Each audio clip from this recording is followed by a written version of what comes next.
नमस्कार। सुनो कहानी श्रृंखला के अंतर्गत प्रस्तुत है कहानी अभाव, जिसके लेखक हैं आचार्य चतुर सेन शास्त्री जी। यह कहानी सन 1928 में लिखी गई थी, जबकि लाला लाजपत राय का बलिदान हुआ था।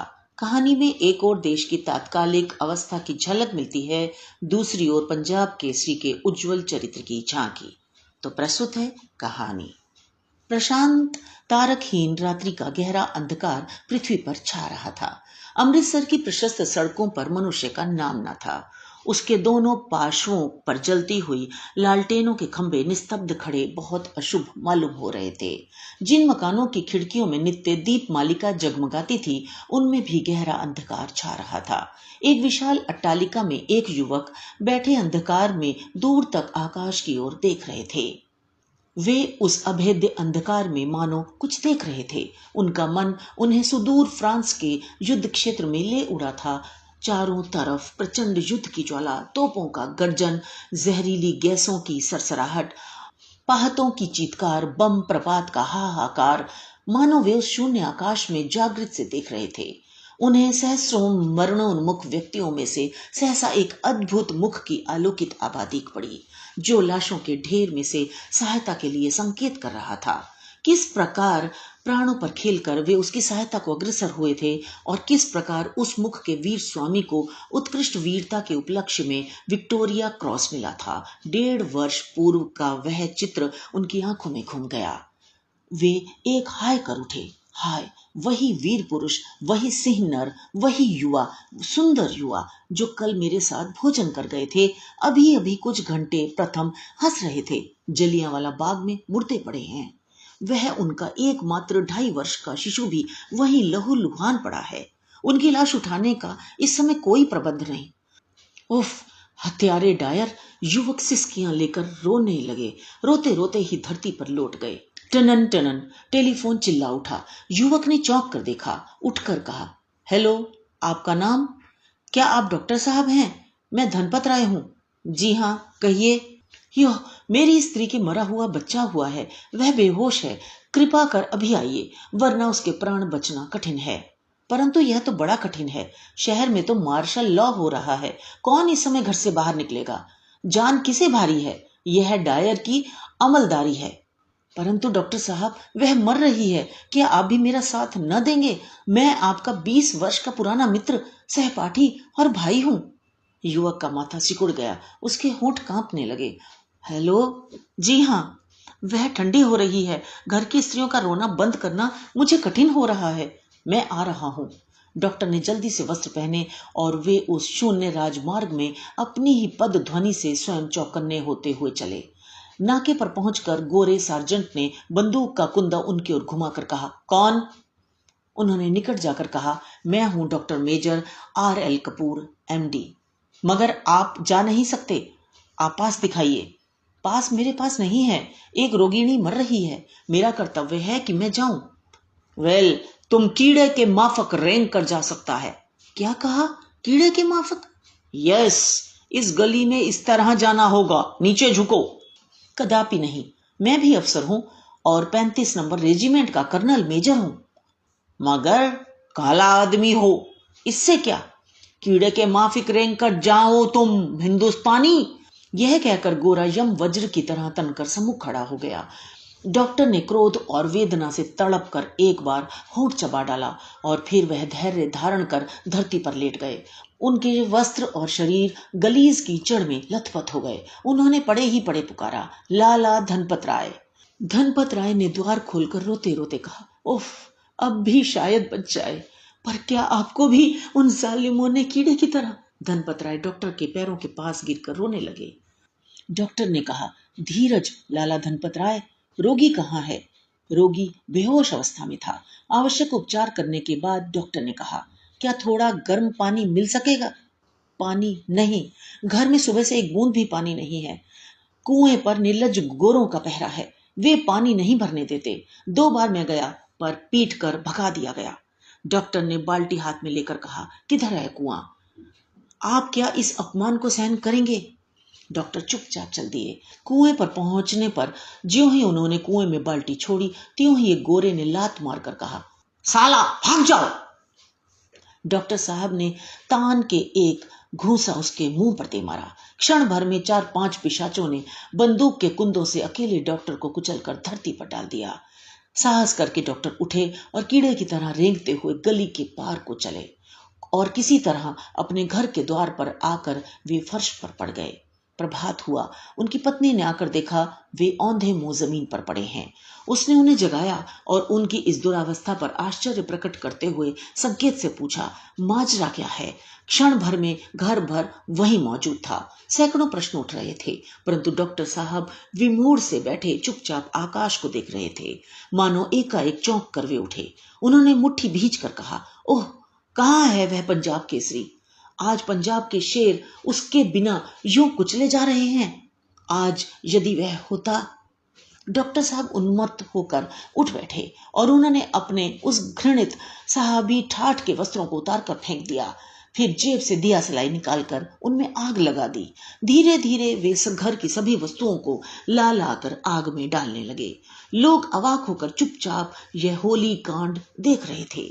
अंत में धीर गंभीर स्वर में उन्होंने कहा, देश के पुरुषों का सम्मान, संगठन, देशभक्ति और स्वात्माभिमान की कल्पना से होगा। यह बढ़िया विदेशी ठाट और काट के वस्त्र पहनना और मोर के पर खोसकर कौवे की तरह हास्यास्पद बनना अत्यंत पाप कर्म है। मैं आज से यह सब त्यागता हूँ। बंबई में हलचल मच गई। पंजाब का शेर महायुद्ध के बाद 7 वर्ष में फिर अपने देश में पा रहा है। आज फिर देश उसकी दहाड़ से गूंजेगा। आज पंजाब के आंसू पोंछेंगे। आज न जाने क्या होगा। देश भर में धूम मच गई थी। देश भर के महान पुरुष उस सिंह नर को देखने को दौड़ रहे थे। बाजारों में जय जयकार के शब्द बोले जा रहे थे। सभा स्थान में तिल धरने को जगह न थी। महामना तिलक व्यासपीठ पर विराजमान थे। पंजाब केसरी ने उठकर गर्जना शुरू की। जन समूह हिलोरे मारने लगा।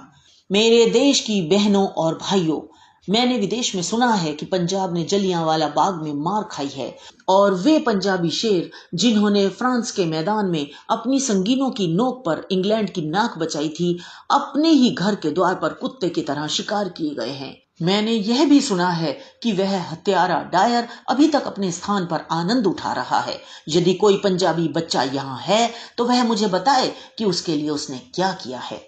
सभा में सन्नाटा था। सुई गिरने का शब्द भी होता। उन्होंने आवाज ऊंची करके कहा, पंजाबी नहीं, भारत का कोई भी सच्चा सपूत बताए कि उसने इस अपमान का कोई बदला लिया है। मैंने सुना है वहां मर्दों को कीड़ों की तरह रेंग कर चलाया गया था और स्त्रियों की गुप्तेंद्रियों में लकड़ियां डालकर उन्हें कुत्ती, मक्खी और गधी कहा गया था। अरे देश के नौजवानों, मैं पूछता हूं, वे किसकी मां, बहनें और बेटियां थी? उन पिताओं, भाइयों और पतियों ने क्या किया है? भीड़ में लोग रो रहे थे। एक सिसकारी पा रही थी। शेर ने ललकार कर कहा, हाय, मुझे उस दिन उस स्थान पर मौत नहीं नसीब हुई। अगर मैं जानता कि पंजाब के शेर बच्चे भी अब ऐसे बेशर्म हो गए हैं तो मैं वहीं जहर खा लेता और यहां अपना मुंह न दिखाता। जनता बरसाती समुद्र की तरह उथल पुथल हो चली। बहन बेटियां सिसक सिसक कर रो पड़ी और वृद्ध नर रत्न तिलक की अश्रुधारा बह चली। पंजाब केसरी का कंठ स्वर कांपा। वे अब बोलने में असमर्थ होकर नीची गर्दन किए बैठ गए। सहस्रों कंठों से ध्वनि निकली, पंजाब केसरी की जय। हम पंजाब केसरी की आज्ञा से प्राण देने को तैयार हैं। स्वामी श्रद्धानंद मारे गए। क्या कहते हो? अभी फोन आया है, एक मुसलमान ने उन्हें गोली से मार डाला। वह पकड़ा गया है? पकड़ा गया है? यह कहते कहते लाला लाजपत राय उठ खड़े हुए। इसी समय 3-4 भद्र पुरुषों ने प्रवेश करके समाचार की सत्यता बयान करके कहा, वहां जाने की चेष्टा न करें, मार्ग अशांत है, मार्ग में उपद्रव होने की आशंका है। लालाजी धीरे धीरे बैठ गए। विषाद के स्थान पर उनके मुख पर एक हास्य रेखा और नेत्रों में एक नई ज्योति का उदय हुआ। उन्होंने कहा, यह संभव ही नहीं कि मुझे यह मौत नसीब हो।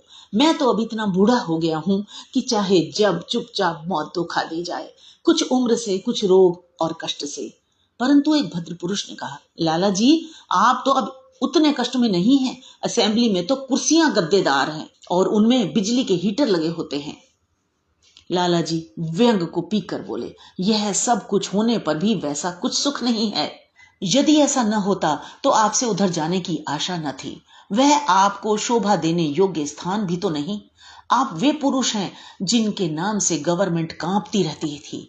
आप अब जब उस गोल पिंजरे में बैठकर बोलते हैं तो ऐसा ज्ञात होता है कोई कुशल अभिनेता अभिनय कर रहा हो।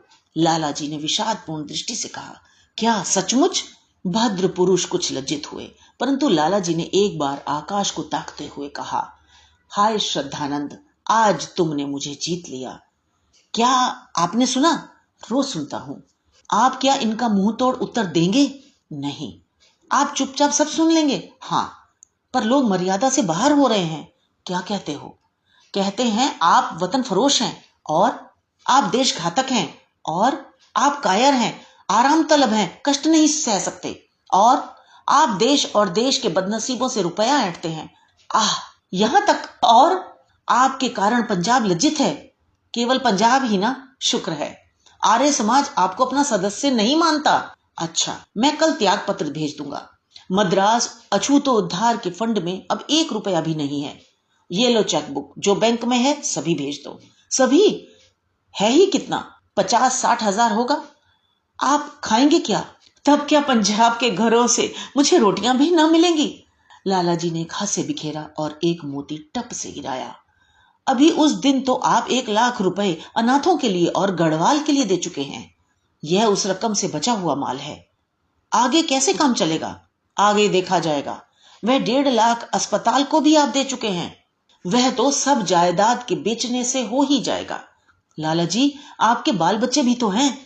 लाला जी ने कठिनता से आंसू रोक कर कहा, मेरे बच्चों के लिए ही तो यह सब कुछ है। ओह लाला जी, आपको वे स्वार्थी बताते हैं। ठीक ही है, आप देवता हैं, जी चाहे जो समझ लो, परंतु यह रुपया कल ही भिजवा देना। अब शरीर थक गया है, अपना अपना काम संभाल लेना और युवकों का आगे बढ़ना उपयुक्त है। वे सच कहते हैं कि अब मैं आराम तलब हो गया हूं। सन्नाटा फैल गया है। पंजाब की जान से निकल गई है। इस शरीर में कहां वह चैतन्यता थी। आज उसके नष्ट होने पर शरीर निर्जीव पड़ा रह गया। आज पंजाब का बच्चा बच्चा जानता है कि उस सिंह पुरुष का अभाव पूर्ण होना शक्य नहीं। पंजाब के लाखों युवक मानो अनाथ हो गए। पंजाब की शोभा मारी गई। पंजाब का मानो सिर कट गया। पंजाब खो गया। अब पंजाब का धुरी कौन होगा? कौन पंजाब के सिर पर हाथ धरेगा? कौन पंजाब के अस्तित्व को कायम रखेगा? कौन पंजाब के बढ़ते हुए तूफान का शमन करेगा? आज पंजाब की आत्मा का अभाव है। आज पंजाब की लाश पड़ी हुई है। ओह, अब पंजाब का क्या होगा? तो ये तो थी कहानी। मुझे आशा है आपको आनंद आया होगा। तो मिलते हैं अगली कहानी में। धन्यवाद।